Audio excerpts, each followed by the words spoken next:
Anak na naririto upang kami nagpunta sa lugar na ito upang sambahin ka namin sa Espiritu at sa katotohanan.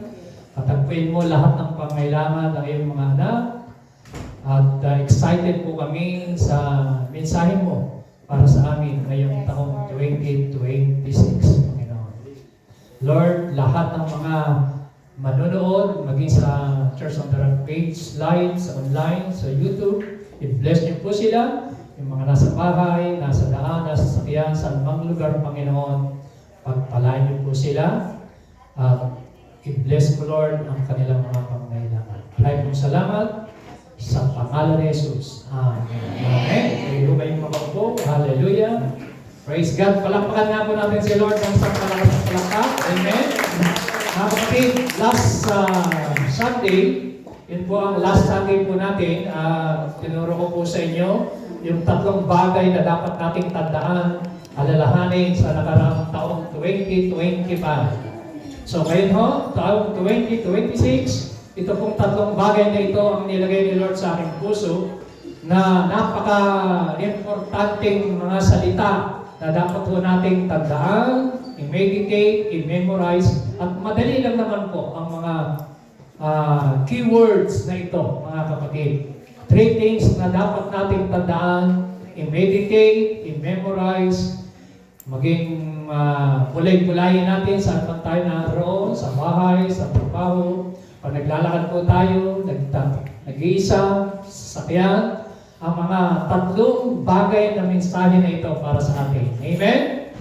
Are you ready? Praise God. Sabi po sa Bible, Philippians chapter 1 verse 6, sabi diyan, being confident of this very thing, that He who began a good work in you will complete it until the day of Jesus Christ. Sa Tagalog, lubos ang aking pagtitiwala, sabi po ni Paul sa mga Kristiyano sa Pilipos, na ang Diyos na nagpasimula sa inyo ng mabubuting gawa, ang tatapos nito hanggang sa araw ni Kristo Jesus. Amen?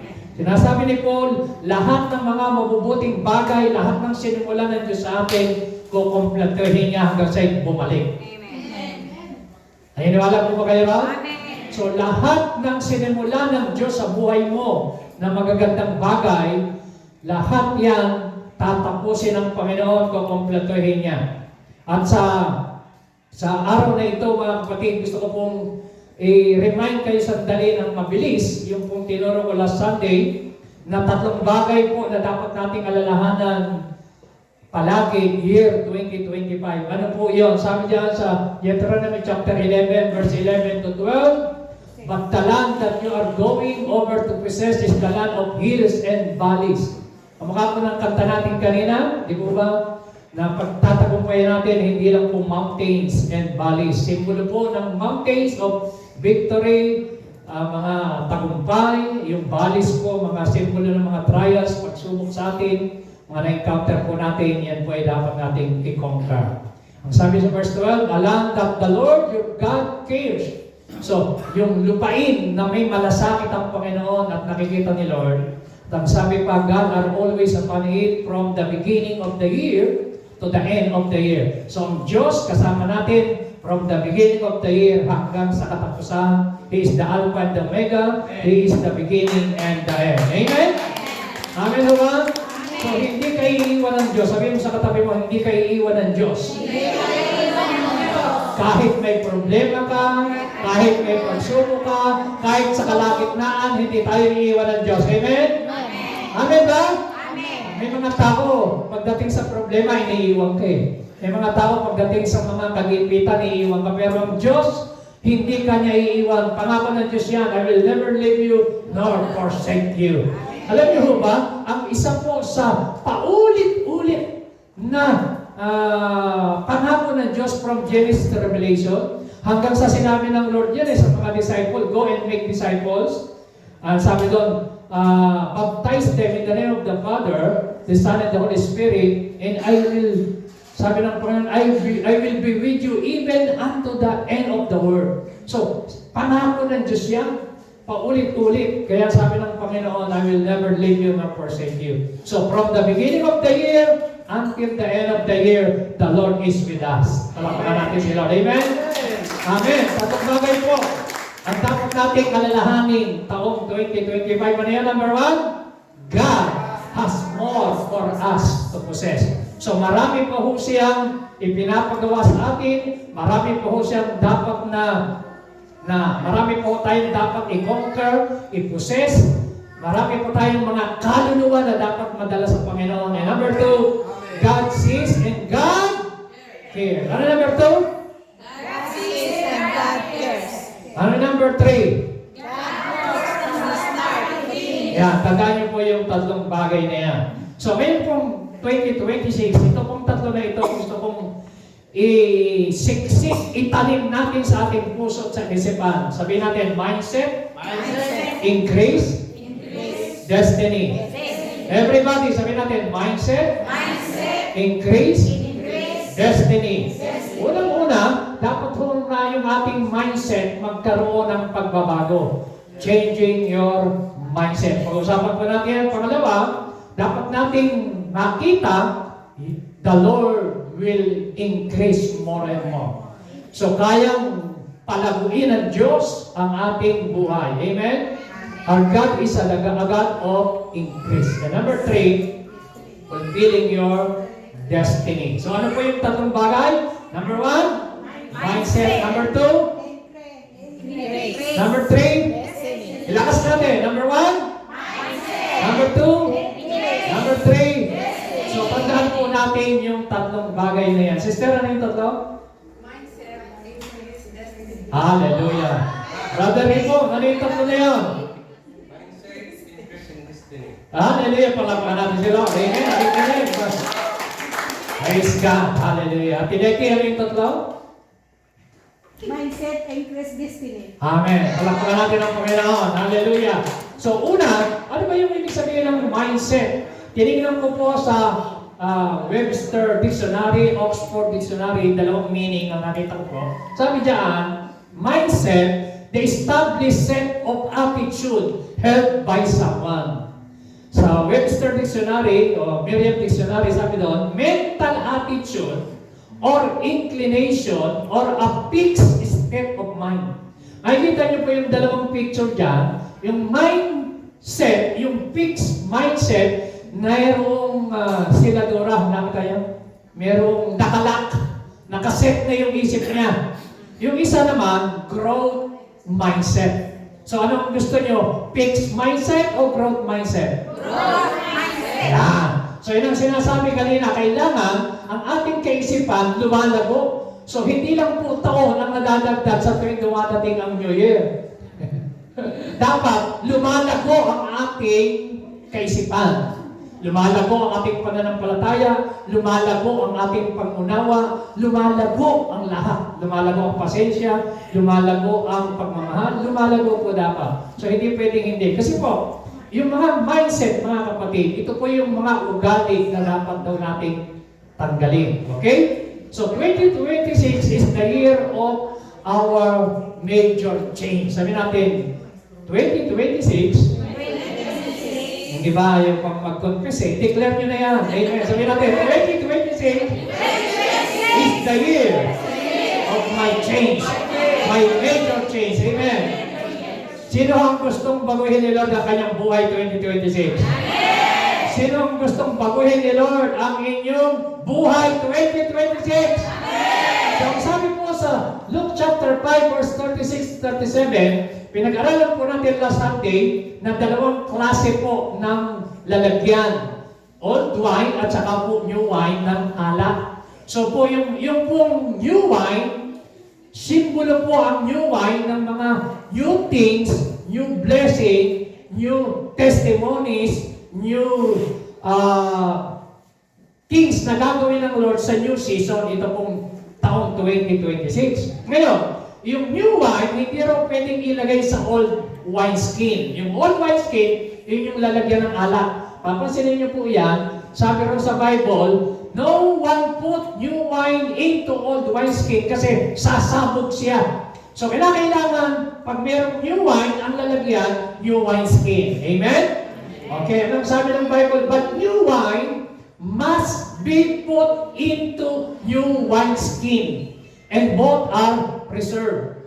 So, kailangan daw po tayo ay maging new wine skin. So, tayo po, bago tayo palagyan ng new wine, bagong gagawin ni Lord, bagong bagay, kailangan maging new wine skin ka. Kasi pag old wine ka, sayang, hindi mo matatanggap. Kaya nung sinasabi ng Bible, forget the past, do not dwell on the past. Sabi ng Bible, see, I am doing a new thing. You will not perceive it kung ikaw ay old wine skin. Hindi mo matatanggap. Alam niyo po, yung lalagyan ng alak na yan, kasi po yung wine skin na yan, lalagyan po yan ng mga wine, lalagyan ng tubig, lalagyan ng gatas. Pero ginagamit yan ng wine sa Bible na dapat ang ating puso, ang ating kaisipan, ma-renew para maranasan mo yung mga bagong gagawin ng Panginoon sa ating buhay. Kasi pagka ho yung ating mindset ay mali ang magiging buhay po natin. Di po ba? Binasa po natin yan. Ano sabi ng Bible? Iwan na ninyo ang dating pamumuhay. So may iiwan ka. Taong 2025, may iiwan ka. Amen? Amen. Sabihin mo sa katabi mo, iiwan mo na. Ang pangit na ugali. Iniiwan nyo. Amen? Ano sabi ng Bible? Hubarin na ninyo ang inyong dating pagkatao. So, may huhubarin ka, of course, meron ka rin isusuot. Naulit ko, di mo ba? Wala naman sigurong naligo ang sinuot yung dati pa rin damit na marumi. Huwag nyo na kamuyan yung katabi nyo at bagong ligo yan. So, sabi dyan, iwan na ninyo ang ating pamumuhay dati, old wine skin. Dapat wala na yung old wine, old mindset. 2026 na, hindi ho yan nakukuha sa maraming ingay, torotot, mga kung anong ingay na gagawin na New Year's resolution. Nakukuha yung tunay na pagbabago sa pagbabago ng mindset, sa pagbabago ng kaisipan. Amen? Kahit ho kumain tayo ng 24 na ubas, kung hindi mo binago yung buhay mo, hindi magbabago ang iyong buhay. Pag hindi mo binago yung isip mo. Amen? Hindi po ako against sa ubas, hindi po tayo against doon. Pero, hindi po nakasalalay doon ang pagbabago nasa Panginoon. Ano siya nagbabago? Amen? Ano sabi ng Bible, verse 23? Magbago na kayo ng diwa at pag-iisip. Bakit? Kasi, pag nabago yung diwa at pag-iisip, magbabago yung ating buhay. Palakpakan natin ang Panginoon. Hallelujah! Amen? Ano sabi ng Bible? Kawikaan 4:23. Samahan niyo ako magbasa, everybody. Loud. Read it together. Go. Higit sa lahat, ingatan mo ang iyong isipan sapagkat kung ano yung iniisip, iyon ang nagiging buhay mo. Hindi na kailangan ipaliwanag na maigi yan. Kung ano iniisip mo, yun ang magiging buhay mo. Kung malungkot ang isip mo, lulungkot ang buhay mo. Kung masaya ang isip mo, sasaya ang buhay mo. Amen? Kapag ang isip mo, puro katalunan, kawawa, ang iniisip mo, puro yung wala ka, puro yung nawala sa iyo, puro negatibo, ang buhay mo, magiging negatibo, lahat ng mga negatibo, ang ina-attract mo, parang magnet. Kasi yung isip natin, malaki ang connection niyan sa ating mga behavior, attitude, at mga action, mga ginagawa. Kaya yun ang, hindi ako may sabi, kung ano yung iniisip, yun ang magiging buhay mo. Gusto niyo po bang maging matagumpay 2026? Yes! Ano dapat mong isipin? Matagumpay. Gusto niyo maging masaya? Dapat isipin mo, palagi kang masaya. Okay, Pastor, may problema. Yes, even in the midst of trial, in the midst of trouble, in the midst of difficulties, ay pwede kang magkaroon ng joy. Amen? Hindi mo nakabase ang kaganata sa mga sitwasyong nangyayari sa paligid. So sabihin mo sa tabi mo, kung ano yung iniisip, yan ang magiging buhay mo. Ano sagot? Ha? So mga kapatid, sabi ng Romans chapter 12 verse 2, don't copy the behavior and costume of this world. Huwag mo daw gayahin ang mga kostumbre, mga pag-uugali ng mga tao sa mundo. But let God transform you into a new person. So paano? By renewing, by changing the way you think. Oh. Paano ka rin magbabago? Let God transform you. Paano ka magta-transform into a new person? Ang mga na-exhortation kanina, baguhin eh. Pero paano? Paano ka magbabago? By changing the way you think. Dapat baguhin natin yung paraan ng ating pag-isip.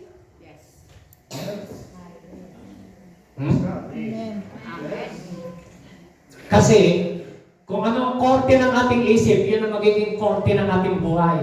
Kapag ang pag-iisip natin ay circle ang buhay mo. Pag ang isip mo ay tatsulok ang magiging buhay mo. Pero kapag ang isip mo ay straight ang buhay mo. Pag ang isip mo ay crooked, liko-liko, magiging liko-liko ang buhay mo. So, mga kapatid, ang sabi ng let God transform you into a new person by changing the way you think. Amen? Praise God. Ano sabi ng Romans chapter 8 verse 6 to 8? For the mindset, sabi natin mindset. Di mo ba? Ibig sabihin ng mindset, ito yung mga katuwiran ng tao. Halimbawa, ganito ang mindset. Dito na ako nagising, dito na ako mamamatay. O, mindset yun. Yung bang pinangahawakan mo, ganyan din ang katuwiran ko ng araw. Yung dito na ako nagising, dito na ako mamamatay. Hindi naman ako nagbabasa ng Bible. Hindi ko naman alam ang Word of God. Yung katuwiran na yun, naamana ko lang sa aming matatanda. Narinig ko lang yun eh. Basta, ako sarado, kandado, nalulod ko'y susi. Ganon. So, ang tawag doon, mindset. Fixed mind. Wala nang pag-aseso, wala nang paglago, wala nang pag-unlad, wala nang pagbabago. Mahirap yun. So mga kapatid, ang mindset, sabi sa Bible, for the mindset on the flesh is death, but the mindset on the spirit is life and peace. Pag yung mindset natin, pag sinabing mindset, nakaset yung isip mo sa mga bagay na makamundo o mga bagay na spiritual, mga bagay na makalaman o mga bagay na spiritual, yun daw pong mindset na nakatuon yung isip sa bagay na makalaman ang bunga kamatayan. Pero yung spiritual, kapayapaan at buhay. Amen? Because the mindset on the flesh, ito raw po ay kalaban ng Diyos. For it is not subject itself to the law of God. Hindi nagpapasabot. For it is not even able to do so. And those who are in the flesh cannot please God. Hindi nakakalulapit. So mga kapatid, change your mind. Amen? Change the way you think. Dapat pabago natin sa Panginoon. Pangalawa, punta na po tayo sa increase. Sabi natin, increase. So, 2026 is the year of my increase. Sino sa inyo ang gustong mag-increase yung sweldo? Amen! Everybody! Gusto ba natin? Amen! Sana hindi ma-fix yung aming Binubulungan ako ni Ace sa kanina. Sabi niya, Daddy, nag-increase yung aking tithes. Ibig sabihin, nag-increase yung sweldo. Amen! So, kung gusto mong mag-increase yung sweldo mo, mag-i-increase din yung tithes mo. Amen! Amen ba? Ready na ba kayo sa increase? Yes. Sabi ng Bible, basahin nyo, the Lord has been mindful of us. Alam mo, ang Panginoon, iniisip niya tayo, mahalaga tayo sa Panginoon. Sabi ng Lord, He will bless us. He will bless the house of Israel. He will bless the house of Aaron. Verse 13, and He will bless those who fear the Lord. So, ang pagpapalay ng Lord, hindi lang yung mga tiga-Israel, hindi lang yung mga pamilya ni Aaron, hindi sabihin yung mga priest, hindi lang po yung mga taong naglilingkod. Sabi ron, He will bless those who fear the Lord. Both small and great, kaya kami bless ni Lord. Amen? Amen. Naniniwala pa kayo kaya kayo i-bless ni Lord? Ano sabi ng Bible? Verse 14, ilakas nyo. May the Lord give you increase more and more. You and your children. May you be blessed by the Lord who made heaven and earth. So, sabi doon, may the Lord give you, sino nagbibigay ng increase? Si Lord. Anong klase increase? More and more. Amen. So, yung increase, mga kapatid, nanggagaling kay Lord. Marunong ganisa. Amen? May the Lord give you increase and more and more. So, 2026 mga kapatid, ito po ang dapat nating isipin. Mag-i-increase ang anointing ng Panginoon sa buhay ko. Mag-i-increase ang aking pagbibigay. Mag-i-increase ang aking pananampalataya. Mag-i-increase ang aking salary. Mag-i-increase ang paglilingkod ko sa Lord. Mag-i-increase ang aking apoy sa pagpapagamit sa Panginoon. Mag-i-increase ang lahat ng ginagawa ko kay Lord. So dapat year 2028, 2026, the year of increase. Palakpakan natin si Lord. Amen? Amen! Ano sabi ng Bible? 1 Corinthians 3, verse 6 to 7. Sabi dyan, ni Paul, I planted, Apollos watered, but God gave the increase. Sino nagbibigay ng increase? God. Sabi natin, God gave the increase. Sabi natin, increase comes from the Lord. Sabi ng verse 7, so then, neither he who plants is anything, or he who waters, but God who gives the increase. So mga kapatid, makinig kayo, gawain po natin magtanim, pero ang Diyos ang nagpapalago. Yes. Gawain po ng tao, magdilig, pero ang Diyos ang nagpapalago. Halimbawa, nagtanim ka ng isang buto, pag nagtanim ka, ang Diyos ang nagpapalago, ang Diyos ang nagpapatuloy. Pero ikaw, ang gawain mo magtanim. Amen? So, kaya kung ngayong 2026, gusto niyong umani ng marami, magtanim ka ng marami. Amen ba? Simple lang. Kung gusto mong umani ng pagmamahal, ano dapat mong gawin? Magtanim ka ng pagmamahal. Kung gusto mong umani ng prayer, manalangin ka sa iba. Kung gusto mong, kung nagtanim ka ng talong, aanay ka ba ng sitaw? Kung ano itinanim sa mo, anihin. So, pag nagtanim ka ng sitaw, ano anihin mo? Sitaw. Pag nagtanim ka ng mais, ano anihin mo? Ampalaya? No. Hindi mapait ang anihin mo. Mais at tinanim eh. Kung ano tinanim eh, ampalaya, aani ka ng ampalaya. So, kung ano yung tinanim, sabi ni Paul, I planted. Ako ang nagtatanim, si Apollos ang nagdilig. So, walang special, pareho silang ginamit ni Lord. Halimbawa, pwedeng ako yung nagtanim, tapos ibang tao naman ang nagdilig, pero ang Diyos ang nagpapalago. Yan ang sinasabi dyan ni Paul. So, ngayon, ang parte natin bilang tao sa increase, God gave the increase, magtanim ka. Kaya sabihin mo sa tabi mo, magtanim ka. Magtanim ka ng kabutihan. Ha? Magtanim tayo ng mabubuting bagay. Kung gusto mong umani, kaya sabi ng Lord, do not give up. What you sow is what you reap. Kung ano yung tinanim, siya mong anihin. So, pag nagtanim ka ng pagpapatawad, matatawarin ka rin. Amen? 2026, tanggalin ang lahat ng mga galit, tampo, sama ng loob, magtanim tayo ng forgiveness. Amen! Dahil kung paano tayo pinatawad ni Lord, dapat gano'n tayo magpatawad. Sabi ni Lord, magpatawad ka tulad ng ginawa kong pagpapatawad sa iyo. So habang tayo pinapatawad ni Lord, kahit ano pa yung nagawa niyang pagkukulang sa atin, 2026 na, huwag mo nang bitbitin, huwag mo nang dalhin sa 2026 ang mga sama ng loob, mga hinanakit, kasi magkakaroon ka lang ng stress, tatanda ka lang kaagad, magkakasakit ka, ang mapakasarap ng buhay kapag ikaw ay walang kagalit. Amen? Yung bang payapa ang puso mo, payapa ang kalooban mo, pag natulog ka, naghihilig ka pa ang sarap. Amen. Di ba? Pero yung hindi ka makatulog, may pera ka man, hindi ka makatulog, may galit ka, may sama ng loob, dapat tanggalin na yan 2026. Amen? Amen. Amen? Sabihin natin, stay focused on the Lord. Stay focused on the So kung gusto mong maranasan ng increase, saan ka dapat mag-focus? Sa Lord. Basahin po natin. Everybody, go. Everybody, don't make your living by the extortion or put your hope in stealing. And if your wealth increase, don't make it the center of your life. Kapag ikaw naman ay nabibless na, huwag nang maging sentro ng buhay mo yung blessing, dapat kay Lord ka pa rin umasa. Amen? Kasi may mga tao, pag walang blessing, nakikita mo sa church. Pero pagka may blessing na, hindi mo na makita. Di ba?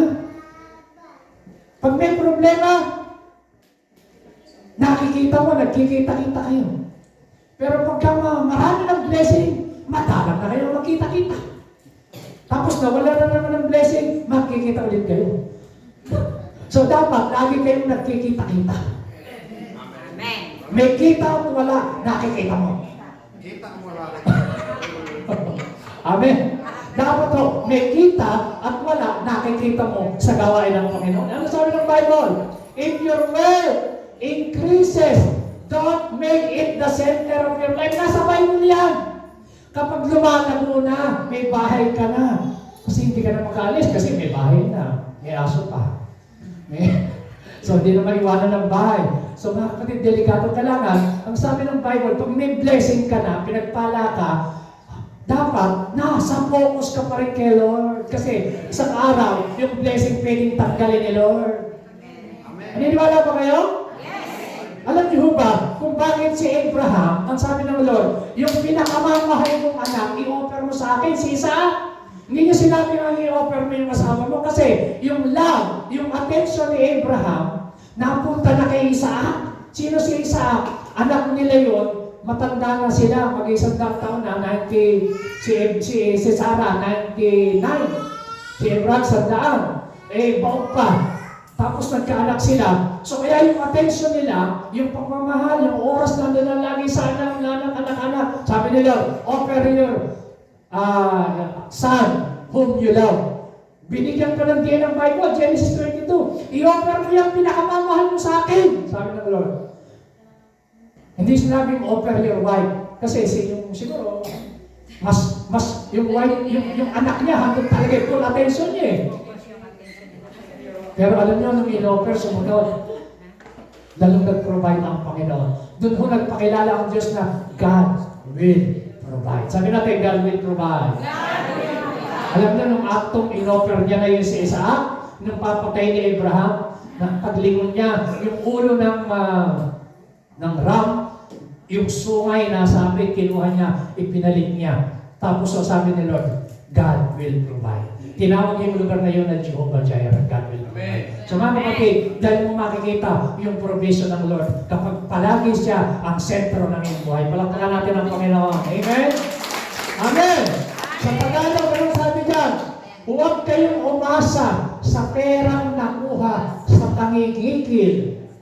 Huwag kayong umasa sa perang nakuha sa blood control at pagnanakaw. Ano sabi ng Bible? Dumami man ang iyong kayamanan, huwag ninyo itong mahalin. Amin ba? Ha? Amen. So, pag dumami na kayamanan nyo, pag pinagpala na kayo, huwag daw nang mamahalin. Bakit? The love of money is the root of all evil. Yung pera, hindi masama. Ha? Hindi ko masama ang pera. Pero ang masama, yung pagmamahal sa pera. Amen. Yung pera, kailangan natin habang tayo nasa lupa. Pambili ng pagkain, pambili ng damit. Lahat ng kailangan din natin ng pera. Pero, yung pera, hindi tayo alipin ng pera, kundi yung pera ang servant natin. We cannot serve two masters, God and money. So kaya ang money, sinasabi ron, for the love of money is the root of all evil. Ang money, papi lang yan. Dapat yan, siya yung inuutosan mo. Hindi ikaw ang kontrolado ng pera, ikaw ang nag-uutos sa pera kung saan mo gusto papuntahin. Halimbawa, may 50 euro ka, hoy, 50 euro. Pumunta ka sa gano'n. Merkadona ka.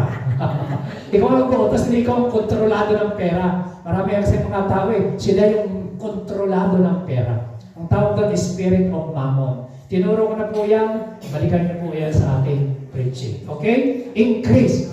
Pero alam niyo, pinakamatinding dapat mag-increase ngayong 2026, kamukha ng prayer ng mga disciple. Ano sabi diyan? Luke 17, verse 5 to 6. And the disciples said to the Lord, increase our faith. Sabi mo, increase our faith. Sabi mo, increase our faith. Sabi mo sa katabi mo, increase your faith. Mga kapatid, lahat ng mga, ito pong napakagandang nakita ko, kasi po 2026, tingnan niyo po, simula ng 2026, mas titindi po ang problema. Mas titindi ang mangyayari sa mundo. Tingnan niyo po yung nangyari sa Switzerland, sa simula pa lang, 40 yung namatay sa ski, daming nasugatan mga saktan. Nagse-celebrate lang yun, ha? Sa Switzerland. May Philippines.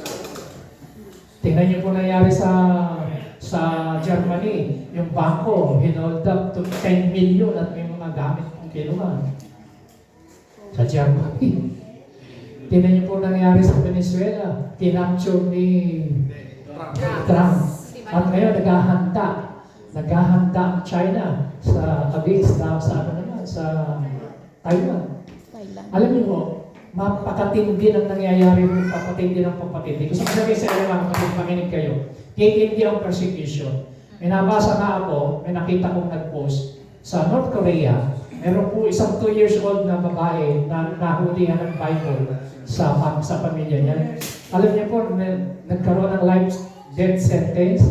Yung bata na yun, hindi naman marunong magbasa, hindi naman marunong. Pero dahil lang sa Bible, at darating yung time na magkakaroon ng matitindi talagang persecution. Ngayon, kinakailangan yung faith mo mag-increase. Sabi mo, increase your faith. Kasi, we are living by faith, the just shall live by faith. Without faith, it is impossible to please God. So, ang magagamit mo lang na pangkontra para magtagumpay ka sa huling panahon ay yung pananampalataya. Kung wala kang pananampalataya, nag-i-increase ang wickedness sa mundo, yung faith mo naiiwan, magbabackslide tayo, hindi tayo tatagal. So mga kapatid, ang sabi ng Matthew 24, yung nangyayari sa mundo, nakahirapan, pasimula pa lang yan. Pasimula pa lang. Paano kung tumindi pa? So, kaya kailangan yung ating pananampalataya, ang prayer ng mga disciple, the apostle said to the Lord, increase our faith. Sabi niyo, Lord, increase my faith. Everybody, lakas natin. Sabi natin, Lord, increase my faith. Hindi lang parang lagi natin pinagpipray, Lord, increase my salary. Hallelujah. Maganda yan. Pero dapat kaya mong panampalatayanan na kaya kang i-bless ni Lord. Amen? Kasi hindi mag-i-increase yung blessing mo pag yung faith mo hindi kayang panampalatayanan yung gagawin na Diyos sa buhay mo. Kung gusto mong mag-increase ang lahat sa buhay mo, dapat meron kang great faith. Amen. Pag mas malaki ang pagsubok, mas malaki ang pananampalataya at yung pananampalataya na yun, i-overcome niya yung malalaking pagsubok, malalaking trials na yun at doon ka lang dadali ng Panginoon sa destiny ng iyong buhay. Hallelujah. Amen. Amen. Praise God. Punta tayo sa number 3. Number 3, 2026 is the year of your destiny. Sabi natin, destiny. Sabi natin, destiny. Alam niyo ba yung destiny? Destiny is your purpose. Ito yung design ng Panginoon sa iyo. Alam niyo po ba na lahat po tayo, mga kapatid, are you listening? Nasusundan niyo po ako? Alam niyo ba, bawat isa sa atin nung ipinanganak po tayo, merong destiny, may purpose, may layunin ng Diyos na nakalaan sa atin. Kaya lang, yung iba, itong malungkot, nakakamatayan nila na hindi nila na-fulfill at natupad yung destiny ng Diyos na nilaan sa lang buhay. Bakit? Maraming dahilan. Pero sabi ng Bible, ito, you know me inside and out. Kilala tayo ni Lord inside and out. You know every bones in my body. Nung tayo po ay nasa tiyan pa lamang ating magulang, alam na ng Lord. You know exactly how I was made, bit by bit. How I was sculpted from nothing into something. Sabihin natin, from nothing into something. O, di ba? Tayo from nothing into something. Mula sa lahat ng nakikita natin, from nothing into something. Mula sa hindi nakikita, nagkaroon. Sinabi ng Lord, let there be light, and there was light. From nothing into something. Alam niyo po ba, sabi ng verse 16, like an open book. Open book. Watch me grow from conception to birth. Sa loob pa lang, pinapaglihin na tayo, nakikita na tayo ng Diyos. All the stages of my life, yung stages ng buhay mo, mula sa pagiging baby, naging bata ka, naging youth, stages, hanggang sa tumanda tayo. The days, sabihin natin, the days, everybody, the days of my life, all prepared before I even live one day. Alam niyo po ba, the days of your life, sabi ng Bible, kikinig po ba kayo? Amen. Inihanda na ng Panginoon. Bago pa tayo mabuhay. Amen? Amen? Sino ang naniniwala na 2026 matutupad yung destiny mo? Yung hindi mo tatas ng kamay, hindi mangyayari sa inyo. Sino ang naniniwala? Amen? Biglang taas, ano? May gusto natin eh, amen ba? Okay, kasi sino yung sabi ng Bible? I make known the end from the beginning. Alam niya daw yung beginning, alam niya yung end from the beginning. And you say, He is the Alpha and the Omega. He is the beginning and the last. So alam ng Diyos yung maganda para sa atin. Sabi ng Bible, ha? I make known the end. So nakita na ng Diyos yung magiging ending natin.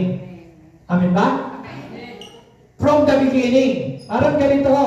So nakita niya yung ending, nandun siya sa ending kasi He is the Alpha and the Omega. He is the beginning and the last. Ngayon, nakita niya yung magiging end mo, pero nagsimula siya mula sa simula. I make known the end from the beginning, and from ancient times, on what is still to come. I say, my purpose will stand, and I will do all that I did. So yung purpose ng Lord, mangyayari yan sa buhay mo. Kaya ho, kung narito ka ngayon, napakinggan mo ang mensahe na ito, may purpose ang Diyos sa buhay mo. Naniniwala ba kayo? Ang sabi ng Bible, my purpose will stand. Imagine kung saan ka galing bansa, kung saan tayo pinanggaling, kung saan lugar. Pinagsama-sama tayo ng Panginoon sa isang church of the Rock family because our God is a God of purpose. Meron siyang purpose. Amen. From the east, I saw a bird to pray from a far off land. A man to fulfill my purpose. Para matupad yung purpose. What I have said, that will bring about. What I have planned, that will I do. Kung ano yung sinabi ni Lord, gagawin niya. At kung ano yung plano ng Panginoon, mangyayari sa buhay natin. Amen? Sabihin natin, God has a plan.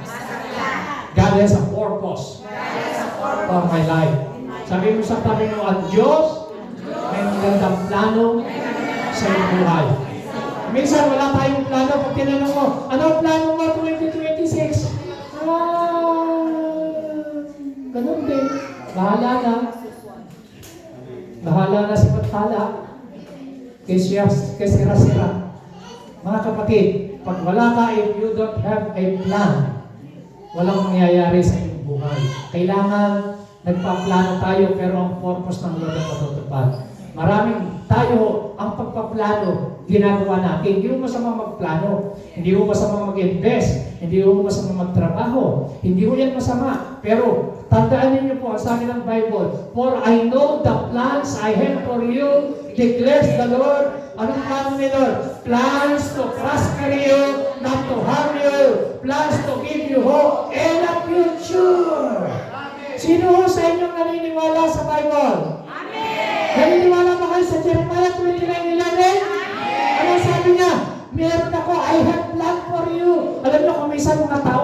plano. Anong plano mo sa 2026? Magpapayat. Ganang plano. Anong plano mo? Mga kapatid, dapat meron kang plano. Commit your plan to the Lord and your plan will succeed. Kung wala kang plano, sabi mo sa Diyos, ang Diyos napakaganda ang plano sa iyo. Amen! Yes! Anong klaseng plano ang meron sa Lord? Plans to prosper you, not to harm you, plans to give you hope and a future. Sabi ng iba, Pastor, bakit ganun maganda ang plano ng Diyos sa akin? Bakit hindi naman maganda nangyayari sa buhay ko? Makinig kang maigi. Hindi pa tayo tapos. Pupunta tayo dyan. Amen? Ituturo ko sa inyo kasi merong dahilan. Okay? Ready na ba kayo? Merong tinatawag na destiny helper. Sabi nyo, destiny helper. Destiny helper. Everybody, destiny helper. Destiny helper. Alam nyo mga kapatid, magpasalamat ka sa mga tao na yan na mga destiny helper. Sila yung mga tao na hihila sa iyo kapag ikaw ay hindi makaakyat sa mga problema, mountain type top of the problem. May mga taong hihila sa iyo kapag ikaw ay nalulunod. Ito yung mga taong mag-iitsa ng salbabida sa iyo para masagip ka. Amen. Sabi nyo, destiny helper. Destiny helper. So, ang destiny helper mga kapatid, destiny helper will locate you. Nakita niyo po, yung tao na yon nakarating sa ibabaw, pero may mga tao siyang tinapakan nagsakripisyo para makapitas siya ng mga prutas. Amen? Sabi niyo, destiny helper. Ang destiny helper will locate you. Dadalhin ka niya sa mga lugar na mga dapat mong puntahan. Makakarating ka sa iyong destiny, sa iyong purpose. Gagamitin ng Panginoon yung mga tao na yan. Yung mga taong nagsasakripisyo, yung mga taong nagbibigay ng oras at panahon sa iyo. So, number one, who is the destiny helper? Number one, yan po yung mga divine connectors. Sabi nyo, divine connectors. Ang mga divine connector, mga kapatid, ganito, ikaw ang Diyos ay gagamit ng tao, hindi mo naman kilala, ikukunik ka sa Kanya. Hallelujah. Makukunik ka sa Kanya. Tulad niya sa Bible, example, si King Naaman. Si King Naaman, siya po ay napakayaman, siya po isang commander-in-chief, kaya lang may sakit siyang keto. Alam niyo pong ginawa? Nung kanyang katulong, yung katulong sabi niya, meron akong kilalang propeta. I-connect siya. Ang tawag diyan, divine connector. Sabi niyo, divine connector. Mga tao na darating sa buhay mo na hindi mo naman kilala, gagamitin ng Diyos para makonek ka. At yung makonek ka, yung pala'y katuparan ng iyong mga pag-destiny sa buhay. Sabi niyo, divine connectors. Yung divine connectors na yan, tingnan niyo po, kamukha yan ni Andres. Si Andres, wala kang masyadong mababasa sa Bible o konti lang. Pero, hinanap niya yung kanyang kapatid, si Pedro, dinala niya, ikinunect na kay Jesus Christ, pero si Pedro, naging great evangelist. First preaching, 3,000 na born again. Second preaching, 5,000. Ginamit sa signs and wonders and miracle. Napakatindi. Sino ang naging divine connector? Si Andres. Alam niyo po ba, ang divine connectors, hindi yung mga tao, minsan ay ordinaryong tao, dapat magkaroon ka ng discerning of the Spirit na ginagamit ng Diyos, dapat pahalagahan mo yung mga tao na yan, mahalin mo, sapagkat sila yung mga destiny helper. Sabi niyo, destiny helper. Palakpakan natin sila. Amen! Amen! Alam niyo po yung mga destiny helper? Ang destiny helper, mga kapatid, pag gumagawa ng bahay, di ba pag gumagawa ng bahay, ano ang tawag sa mga tapakan ng mga tao na gano'n? Mga andamyo. Habang ginagawa yung mga bahay na yun, may mga pagbuo ng bahay, tanggalin, wala na yung mga andamyo. Tanggalin na, para lang mabuo yung bahay. Alam niyo mga kapatid, may mga tao na ginagamit ng Lord, ang tawag dyan, divine connectors, para yung destiny mo, marating mo. Sabihin niyo, burden bearers. So sila yung nagpapasan sa'yo, tinutulungan ka magpasan. Yung pagka nabibigatan ka, nandyan siya. So kaya lang tayo minsan di natin nakikita yan eh. Ang tingin natin, minsan pinakikialaman pa tayo. Ang tingin natin, hindi mo alam, burden bearers mo yan. Pinapasang ka niya sa Panginoon. Iniiyak ka niyan, ipinagpipray ka niyan. Amen! Sabi mo, parang tayo yan. Sabi mo, parang ikaw ang pinag-uusapan ngayon. So, pangalawa, sabi mo, burden bearers. Amen? Ang destiny helper, mga kapatid, hindi yung tumutulong sa iyo na pasanin yung nabibigatan ka na. Kaya alam niyo, nagpapasalamat ako sa mga divine connector, sa mga taong tumutulong sa akin na kapag ako sasabihin natin, hey, pastor, ikaw may nanghihina rin. Of course naman, tao pa rin ako. Hindi naman ako robot. Oh. Meron din akong dugo. May puso, may laman. Amen? Pastor, ikaw may nalulungkot, nagagalit. Oo naman. Naiinis ka ba? Naku po! Sobra naiinis. Kung pagkainis lang ang pag-uusapan. Kaya lang, praise God, dahil sa Panginoon. Amen? Yung aking mga burden, ibinibigay ko na lang kay Lord. Cast all your cares upon the Lord because He cares for you. Amen? Pag nabibigatan ka, at saka alam niyo yung mga tumutulong sa akin, iyan ang mga tinatawag na hor and aaron. Sabi niyo, hor and aaron. Nung si Moises, mga kapatid, umakyat ng bundok. Ha? Si Joshua nakikipaglaban sa mga Amalesita. Habang yung kamay ni Moises nakataas, nananalo sila sa labanan. Nasa Bible yan. Itong kamay ni Moises, bumababa, nangangalay, natatalo sila. Hando sa bundok. Alam niyo yung ginawa? Si Hur. Sabi niyo, Hur and Aaron. Tinulungan. Halika nga kayong dalawa. Si Joy at si Isha. Halimbawa ako si Moises, ano? Ganito, tinulungan. Hawakan niyo yung pagbunga. Yeah. So, ito yung aming mga burden bearer. Ang tawag dyan, Hur and Aaron. Sabi niyo, Hur and Aaron. Ang tawag dyan, ano tawag sa kanila? Burden bearer. Kasi, ako sa sarili ko lang, pagpagod na, babagsak yan eh.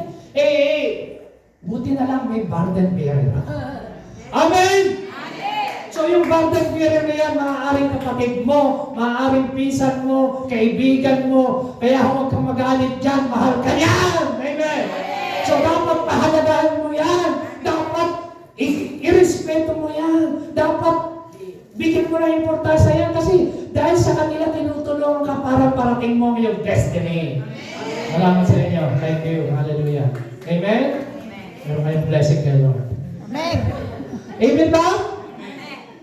Ang tawag dyan, destiny helper. Yun yung mga tumutulong sa'yo. Kung isa din natin nakikita yan. Gusto niyo po bang matupad yung destiny na niyo sa buhay mo? Pahalagahan mo yung mga tao sa paligid mo. Hindi ka pinakikialaman. Mahal ka niya. Gusto niya tinutulungan ka niyang makarating sa destiny. Amen? Pangatlo, skillful helper. Sabi niya, skillful.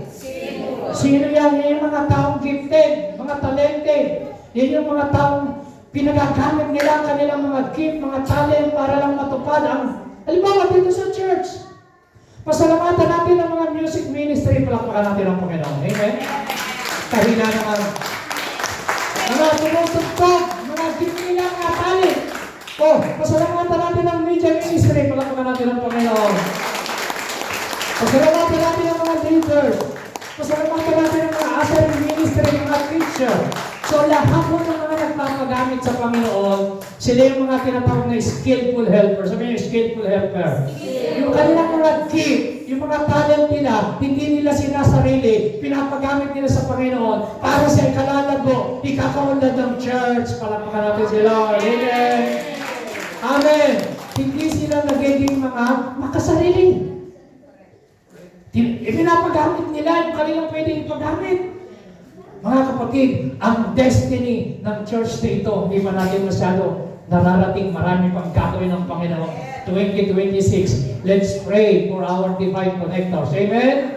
Mag-pray tayo ng burden bearers. Number 3, skillful helpers. And number 4, kinakailangan magkaroon tayo ng mga kingdom sponsors. Sabihin natin, kingdom sponsor. O ito yung mga supporters, mga financiers natin. Salamatan natin ang mga fighters natin sa church, mga supporter kasi mga nagsisipagbigay sila sa church para makabayad po tayo ng lokal. Amen? Makabayad po tayo ng mga expenses natin, kuryente, electric bill, water bill, lahat ng mga gastusin. Palakpakan natin ang Panginoon. Meron tayo yan. Meron ba tayo sa church yan? Yes! Amen! Amen. Sabihin mo sa katabi mo, you are the one. Kingdom sponsor. Sino mga kingdom sponsor dito? Taas ang kamay. Amen ba? Yes! Alam niyo, kung hindi dahil sa inyo, hindi tayo magpapatuloy sa church. Amen ba?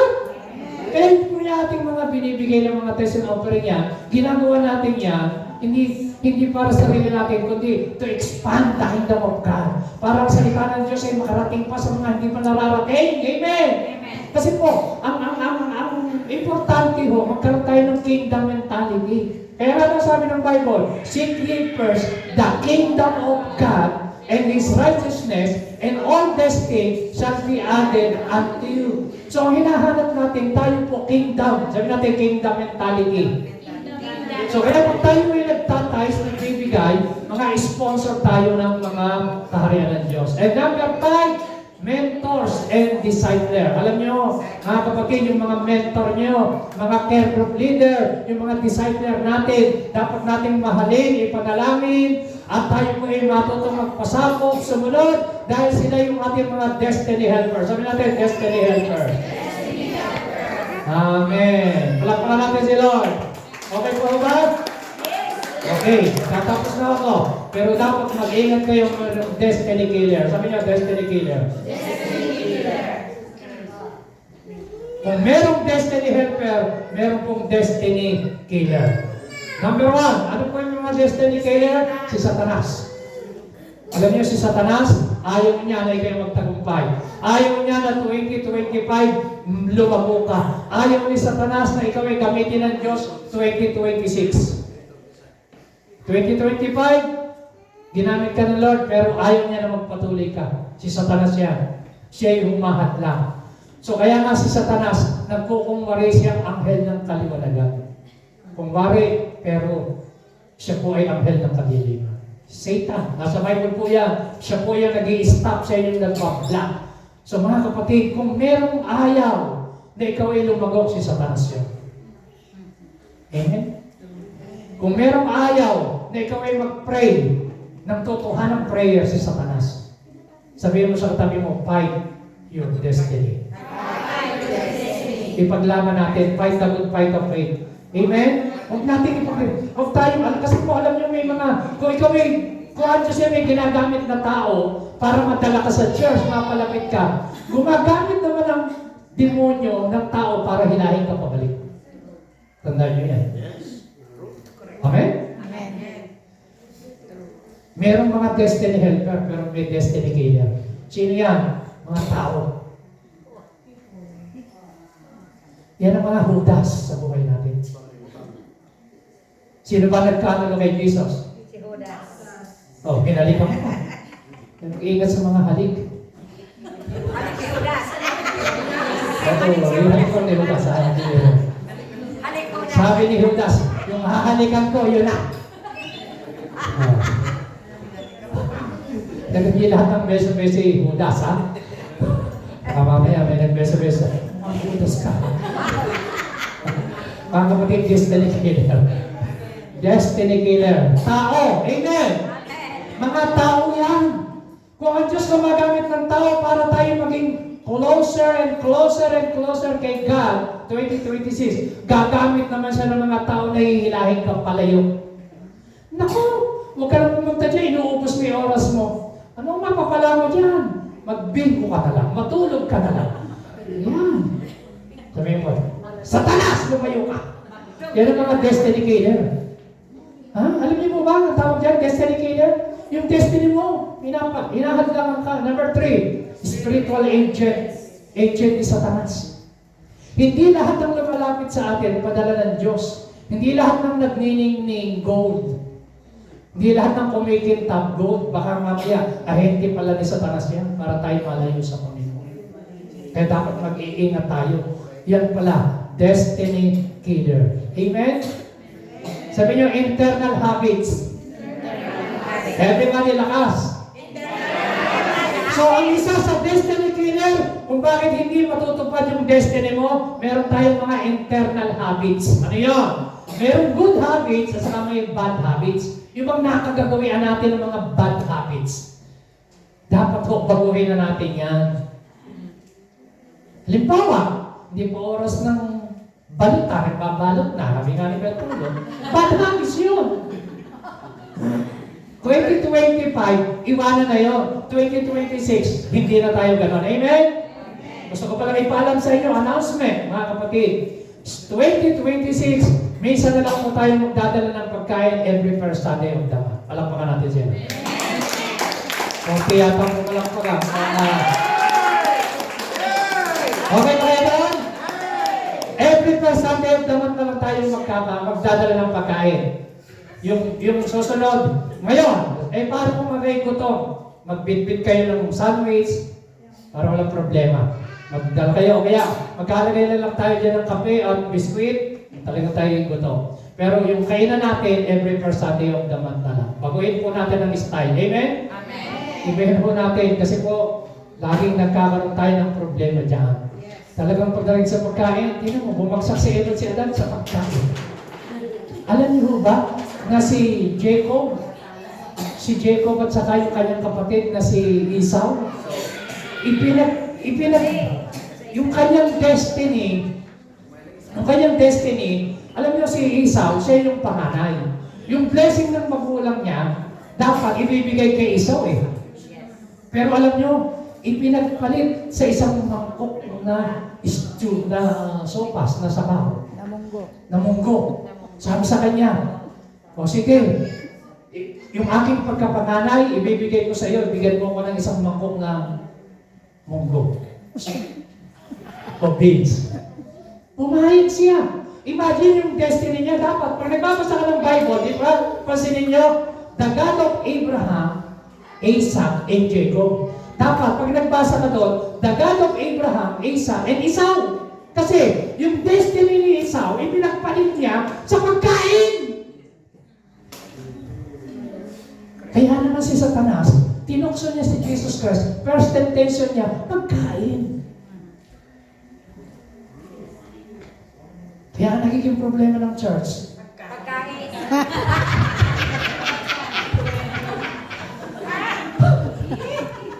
So, huwag natin hayaan na hindi matupad ang ating destiny dahil lang sa pagkain. Amen?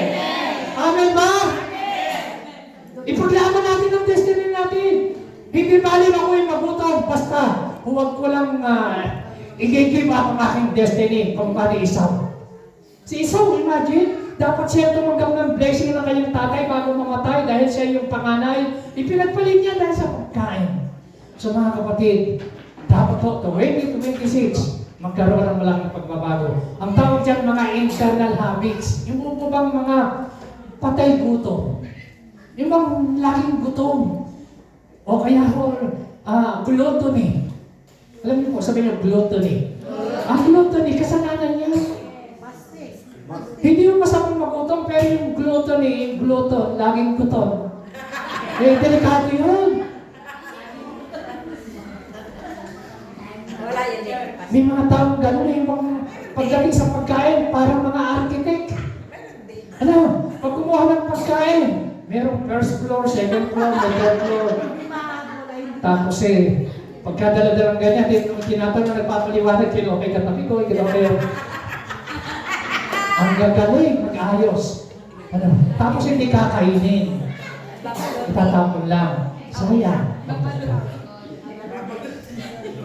Hindi pala may dalaro pala Tupperware. Wala na ngayon yan, 2026 na eh. Amen!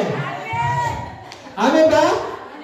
Hindi ko sinasabi na huwag kayong magbaon. Okay lang yun, pero ilagay natin sa lugar at sa ayos. For favor naman, 2026 na, mag-rapture niya. Hindi pa natin marating ang ating destiny dahil lang sa pagkain. Napunta na tayo dyan. So, Amen ba? Ang tawag dyan, internal habits.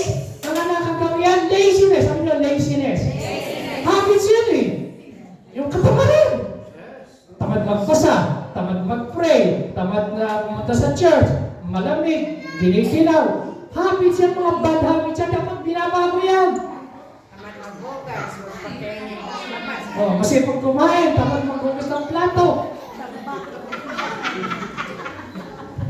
Malakas ang tawa niyo ah. Okay pa ba kayo? Matatanggap na tayo ng anointing ngayon. Amen? Okay, number 5. Subtle factors. Ano yan? Mga little things. Alam niyo yung mga little things? Ito yan. Tingnan niyo. Sabi niya, for we wanted to come to you, certainly I called it again, but Satan stopped us. So, tandaan niyo po si Satanas ang nag-i-stop.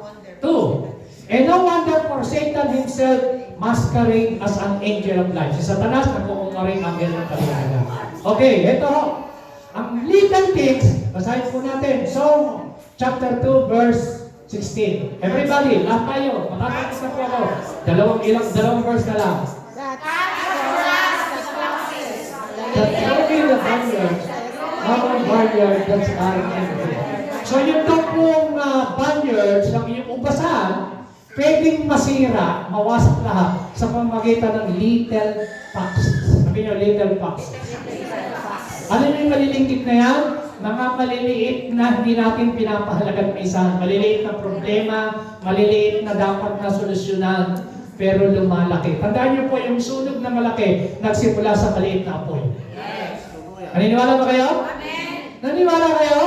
Yung nasunog ang buong kagubatan, nagsimula sa isang malingkit na apoy na palito ng posporo. Little. Okay, sabi ng Bible. Basahin nyo. Ecclesiastes 10:1.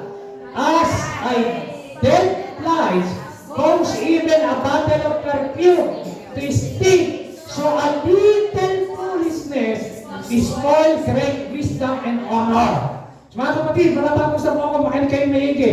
Yung little foolishness, little things parang dead flies, patay na langaw. Kahit isang boking pabango, babaho, maapektuhan, lagyan mo ng patay na flies. Anong ibig sabihin? Dapat ingatan natin ang ating buhay. 2026, little things, little sin. Bigyan natin ng kahalagang pansinin natin. Amen? Yung iba ho, sabi nila yung maligid na bagay lang naman yung pag ginawa kong pagsisinungaling. Mga kapatid, small na ipis, malaking ipis pa rin. Maligid na pagsisinungaling, minsan tayo magsinungaling, ang tawag na rin doon ay liar. Amen? Hindi na kailangang magsinungaling ka ng 100 beses para tawagin kang sinungaling. So, ibig sabihin, liar is liar. Small thing. So, sabi ron, little foolishness. Alam niyo po yung little malinggit na kamangmangan. Ipinagpapalit natin sa ating wisdom at karangalan. Alam niyo, maraming taong ganyan.